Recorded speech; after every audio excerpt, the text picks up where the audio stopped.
Faraday's law দিয়ে যে electromagnetic ল দিয়ে যে কিভাবে অ্যাকচুয়ালি ডিসি জেনারেটর আর ডিসি মোটরের কনসেপ্টটা ডিসকাস করেছি, যে একটা কয়েল দিয়ে কিভাবে জেনারেটরের ক্ষেত্রে ইলেকট্রিক্যাল এনার্জিটা আউটপুটে পাই মেকানিক্যাল এনার্জি ইনপুট দিয়ে, সেম অ্যাজ অপোজিট অ্যাজ ক্ষেত্রে মোটরে।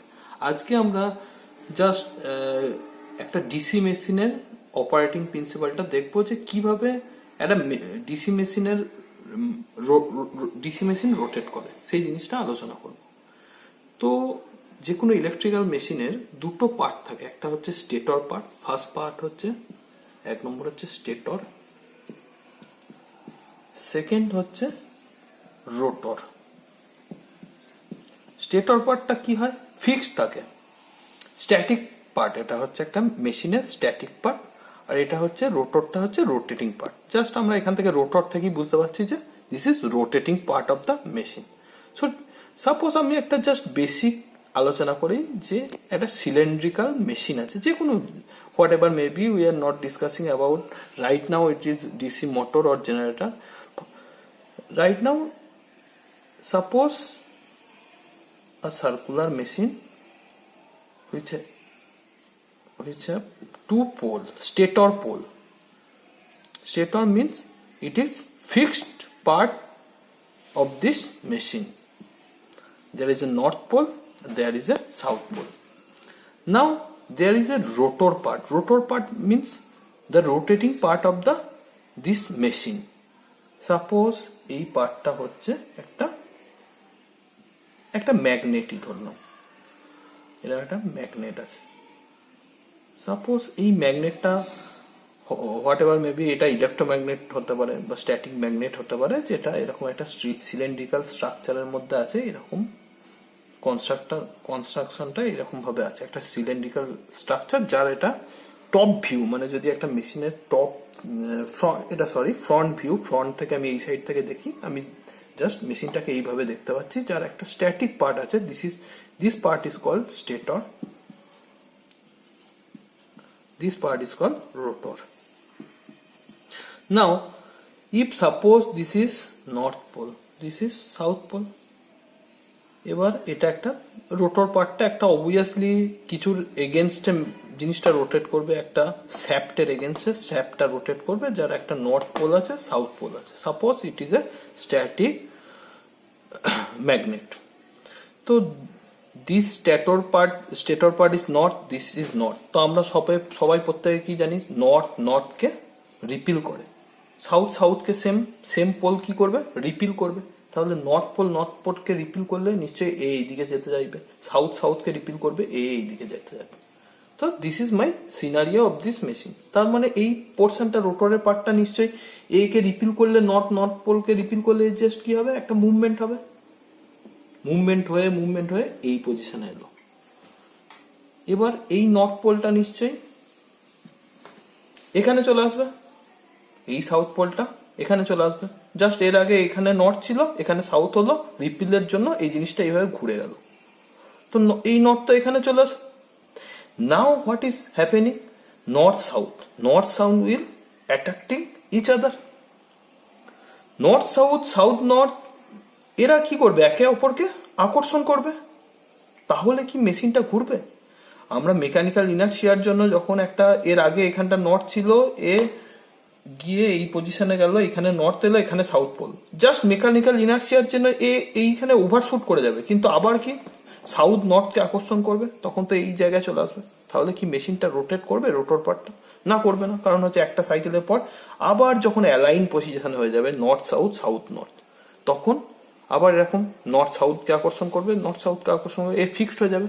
তাহলে রোটেটিং পার্টটা এই মেশিনের থাকবে না। তাহলে to avoid this scenario, what we can do, we have to option.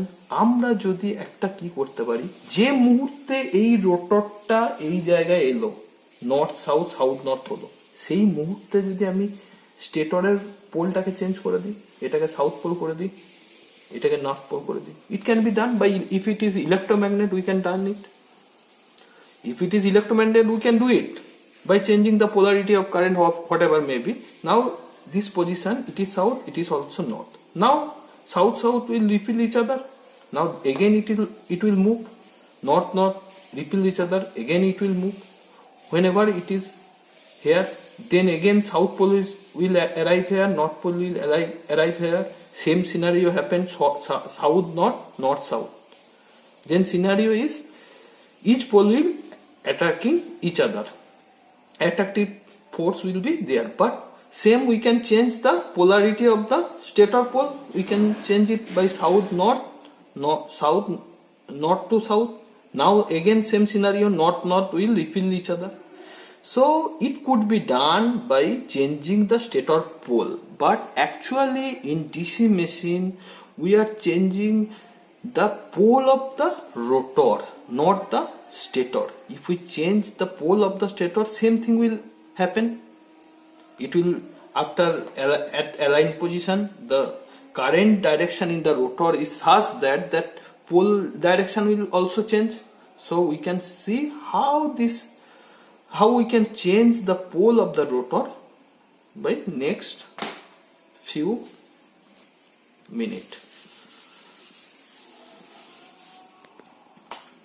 Suppose এরপরতে আমরা কি দেখবো যে ডিসি মেশিনের অ্যাকচুয়াল কিভাবে করা হয় না। এর আগে আমরা কি একটা জিনিস জানতে গেলাম যে মেশিনে একটা স্টেটর পার্ট থাকে আর একটা রোটর পার্ট থাকে। সাপোজ দিস ইজ মেশিনের হচ্ছে এটা নর্থ পোল, এরকম একটা 2 পোল মেশিন আছে। It may be 2 pole, it may be 3 pole. It is drawing is so bad. Try it again. এটা হচ্ছে নর্থ, এটা হচ্ছে সাউথ পোল। সাপোজ এরকম একটা রোটর স্ট্রাকচার আছে, এটা হচ্ছে গোল রোটেটিং স্ট্রাকচার যেটা রোটেট করে। আগের দিন আমরা লেকচারে দেখেছি যে একটা কয়েল নিয়ে আলোচনা করেছি, যেখানে একটা ম্যাগনেটিক নর্থ সাউথ পোল, মানে এখান থেকে নর্থ থেকে সাউথে ফ্লাক্স যাচ্ছে, ফ্লাক্স লাইন যাচ্ছে। আমরা দেখেছি যে একটা যদি কয়েল থাকে, একটা ম্যাগনেটিক ফ্লাক্সের মধ্যে দিয়ে যদি মুভমেন্ট হয় তাতে ভোল্টেজ ইনডিউসড হয়। সাপোজ এখানে আমি একটা কয়েল নিয়েছি, এবার কয়েলে আমি কারেন্ট ফ্লো করাচ্ছি। কয়েলের ওটা হচ্ছে এন্টারিং এন্ড, এটা হচ্ছে ফার্স্ট এন্ড, এটা হচ্ছে লাস্ট এন্ড, এটা হচ্ছে টিপটা, এটা হচ্ছে বটমটা। মানে কয়েলটা এইভাবে, কয়েলের অ্যাকচুয়াল স্ট্রাকচারটা কি হবে, এইভাবে ভেতর দিকে আছে। এটা তো একটা সিলিন্ড্রিক্যাল স্ট্রাকচার। কয়েলটা এইভাবে গিয়ে এইভাবে এসে এইভাবে ব্যাক করেছে, এই বোর্ডের ভেতর দিয়ে ঢুকেছে, দিয়ে আবার এটা দিয়ে ব্যাক করেছে। সাপোজ কারেন্টটা এই ডাইরেকশনে ঢুকছে, মানে এই বরাবর কারেন্টটা যাচ্ছে আই, তাহলে এটা নিশ্চয়ই ক্রস, এটা নিশ্চয়ই ডট। তাহলে এবার এই কারেন্টের ফ্লোর জন্য কি পোল হবে? আমরা কি জানি, কারেন্ট যেদিকে ঢোকে, কারেন্টের ডাইরেকশন কোন দিকে? এই দিকে। কারেন্ট বোর্ডের ভেতর দিকে ঢুকছে, তাহলে আমার এই থাম্বটা কি হবে? ফ্লাক্সের ডাইরেকশন। তো মানে this is the direction of flux. তাহলে আমরা কি জানি, ফ্লাক্স কোথা থেকে যায়? নর্থ থেকে সাউথ পোল। তাহলে এটা সাউথ পোল, এটা নর্থ পোল, এটা সাউথ পোল। তাহলে রোটরেরও একটা নর্থ সাউথ পোল তৈরি হচ্ছে। তার জন্য কি হবে, এই নর্থ সাউথ অ্যাটাক করবে, এই সাউথ রিপিল করবে। তার মানে রোটরটা কি দিকে? এই দিকে ঘুরছে। ওকে, এই ঘুরে রোটেট করছে। তার মানে এখানে যদি আমি আরো অনেক কয়েল রাখি, যেখানে সব কয়েলের কারেন্ট গুলো ডাইরেকশন হচ্ছে ক্রস, মানে সব কয়েলে এইদিকে কারেন্ট গুলো ঢুকছে, এইদিকে কারেন্ট গুলো বেরোচ্ছে, সেম ডট। তো এইদিকে ক্রস, এইদিকে ডট, তার জন্য কি হবে? সাউথ নর্থ হবে। ওকে, তো এরপর কি হলো, সাপোজ এবার তো এইদিকে কি হলো, কারেন্টের ডাইরেকশন নিচের দিকে, ফ্লাক্সের ডাইরেকশন এই দিকে, এই সিনারিও হলো। তাহলে এরপর কি হলো, রোটরটা রোটেট করে গেল। রোটরটা রোটেট করে এই ক্রস যেগুলো ছিল সেগুলো নিশ্চয়ই সাউথ পোলের আন্ডারে চলে আসবে একটা সার্কেল রেগুলেশন হলে। তখন কি সমস্যাটা হবে সেটা আমরা এবার দেখব। কি সমস্যা? এর আগে নর্থের জায়গায় ক্রস ছিল, এখন সাপোজ এই ক্রসটা রোটেট করে এখানে চলে এসছে, এখানে ক্রস চলে এসছে সাউথে, এখানে ডট চলে এসছে। এবার কি হলো, কারেন্টের ডাইরেকশন এই উঠছে, এইদিকে উঠছে, তার মানে এদিকে, তার মানে এটা হচ্ছে নর্থ, এটা হচ্ছে south. North pole, south pole.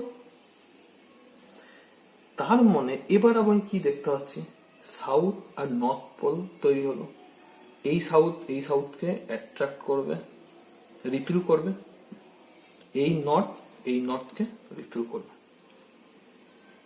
তার মানে সেম ফোর্স না দুটো, একটা সাপোজ এই পজিশন আছে রোটরটা, এই সাউথকে কোন দিকে চাইবে, এই দিকে। এই নর্থকে কি করবে, রিপিল করবে। তাহলে একটা ব্যালেন্সিং ফোর্স হবে, এইদিকে যতটা ফোর্স এইদিকে ফোর্স। তাহলে কি রোটরটা একটা ভাইব্রেট করবে, মুভমেন্ট হবে না। তাহলে আমি একটা সমস্যা সেম এর ক্ষেত্রে, আগের ক্ষেত্রে কি দেখছিলাম, যেই অ্যালাইন পজিশনে চলে আসছে রোটরটা ফিক্সড হয়ে যাচ্ছে। তো সেই ক্ষেত্রে আমি এর আগের ভিডিওতে কি করছিলাম, স্টেটরের পোলগুলোকে চেঞ্জ করছিলাম। তাহলে এখানেও আমি যদি সেম সিনারিও, অসুবিধা হচ্ছে যখন এই ক্রসটা সাউথে চলে আসছে তখন কি হচ্ছে, রোটরটা রোটেট করছে না। তার মানে এই যে প্রবলেমটা অ্যারাইজ হচ্ছে, এই প্রবলেমটার একটা সলিউশন করতে হবে। যদি নর্থ পোলের আন্ডারে অলওয়েজ সবসময় ক্রস থাকে, তাহলে এই দিকটা কি হচ্ছে, সাউথ পোল, এই দিকটা north pole, there will be no problem, south নর্থকে অ্যাট্রাক্ট করবে, নর্থ সাউথকে অ্যাট্রাক্ট করবে। তো এই সমস্যাটাকে মেটাতে গেলে কি করা হয়, ডিসি মেশিনে এইখানে কি করা হয়, কমিউটেটর সেগমেন্ট থাকে আর এখানে ব্রাসেস থাকে। কমিউটেটর সেগমেন্টের কমিউটেশন প্রসেস এর নেক্সট লেকচারে দেখতে যাবো কি হয়, যে এই যখনই এই পজিশনটাকে আমাকে চেঞ্জ করবে, যেই এই পজিশন দুটো চেঞ্জ করবে, সাপোজ এই মেশিনটা এইদিকে রোটেট করছে, এই যেই ব্রাশটাকে এই দিকে যাবে, এইটা ডট ছিল এর আগে কারেন্ট এখানে, এইখানে যেই যাবে এটা ক্রস হয়ে যাবে, ক্রস। আবার এই কয়েলটা এখানে যেই যাবে ক্রস হয়ে যাবে। তো এই কমিউটেটর সেগমেন্টের জন্য কি হয়, যে নর্থ পোলের আন্ডারে অলওয়েজ ক্রস থাকে, সাউথ পোলের আন্ডারে অলওয়েজ ডট থাকে। তাহলে আমার কি হয়, সবসময় এইদিকে সাউথ পোল, এইদিকে নর্থ পোল ক্রিয়েট হয়। তো একটা স্টেডি ইলেকট্রোম্যাগনেটিক টর্ক তৈরি হয়, যার জন্য মেশিনটা রোটেট করে। তো এর পরে আস্তে আস্তে আমরা এই যে কমিউটেটরের যে কি করা হয় সেটার মানে কিভাবে কারেন্টের ডাইরেকশনটা এই জায়গায় গিয়ে চেঞ্জ হয় সেটা আমরা আলোচনা করব। তো এখানে আমরা বুঝতে পারলাম কি, একটা স্টেডি টর্কের জন্য যে পোলগুলো ফিক্সড থাকতে হবে, যে যটা স্টেটরে পোল থাকবে রোটরে ততগুলো পোল থাকবে। তো এর আলোচনার জন্য কিছু জিনিস এবার ডিসকাস করে দিই, কনস্ট্রাকশনের ব্যাপারটা। তো ডিসি মেশিনে এর আগে আমরা কি জানতে পারলাম, যে কোনো মেশিনে একটা স্টেটর পার্ট থাকে। তো ডিসি মেশিনের ক্ষেত্রে কি থাকে, একটা স্টেটর পোল থাকে,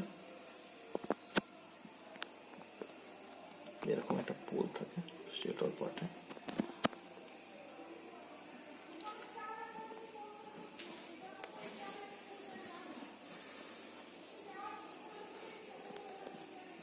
এই কনস্ট্রাকশনের স্টেটরের এই পার্টটাকে কি বলা হয়, ইয়োক।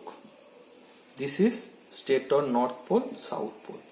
না there is a rotor part. Rotor পার্টে কি থাকে না, কন্ডাক্টর থাকে, এরকম কন্ডাক্টর কয়েল থাকে, কন্ডাক্টর থাকে, যে একটা কন্ডাক্টর ঢোকে, দুটো কন্ডাক্টর নিয়ে, এই একটা কন্ডাক্টর এই একটা নিয়ে একটা কয়েল হয়, বা অনেক মাল্টি টান কয়েল থাকতে পারে, সিঙ্গেল টান কয়েল থাকতে পারে, সেগুলো থাকতে পারে। এইটা হচ্ছে রোটরের পার্ট থাকে। রোটরে এই পার্টটাকে কি বলা হয়, রোটর।